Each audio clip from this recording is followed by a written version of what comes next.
Team Fortress 2 seems to have a lot of hidden options under the hood, a lot of them having the ability to tremendously benefit a player's experience. These options can range from things like decal limits to DirectX versions. One such hidden option is CL Interp, and it can really help you step up your game when used properly.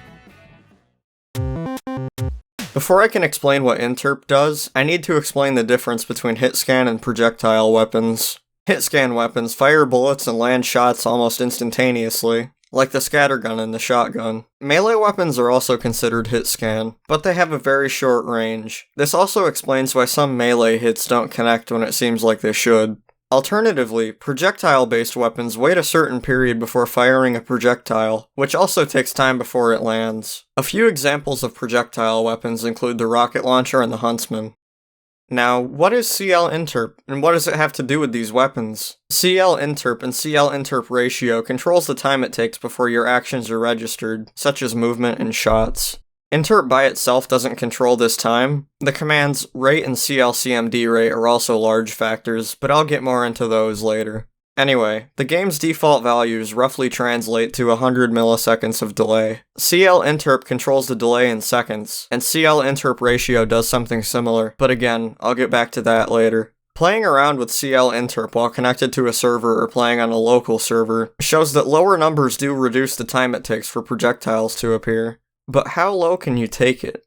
Trying to set CL Interp to 0 with CL Interp ratio at 1 simply results in the game rounding Interp up to 0.015152, which is the lowest amount TF2 will allow. This number can be fine when you're playing on Valve servers, but it's also very dangerous at this point. By using the command netgraph1, various counters are placed at the bottom right of your display. By looking at the value for lerp, you can see how well your connection is handling the interp values you're using. If the value's color is white, there are no issues, and you can feel safe playing the game. If the value turns orange, it means you're in danger of dropping packets. Packets are small amounts of information your game client sends to the server, and if you drop a packet, then some actions you perform will simply be nullified. When the value turns yellow, you've dropped packets. How do you avoid packet loss, and have a low interp? One solution is to keep CL Interp at its lowest value, have CL Interp ratio set to 2, rate set at 60,000, have CL update rate set to 66, and have CL CMD rate set to 66 as well.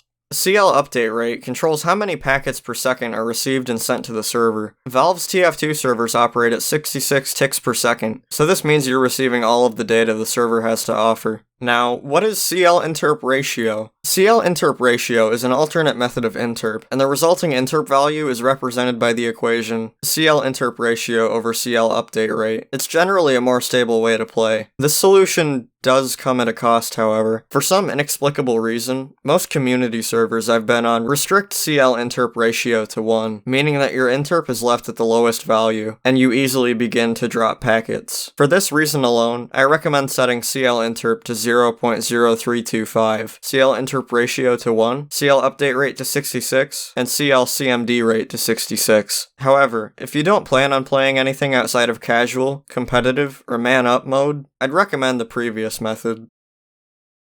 Congrats, you've reached the end of the video. I hope this little journey helped you find a more stable way to hit all your shots and get kills more often. That's all for now. Thanks for watching.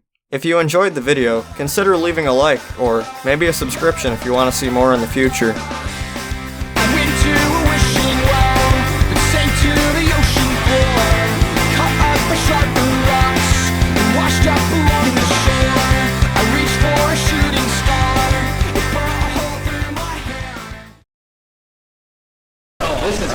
This is getting hot. Okay, don't give that weapon again.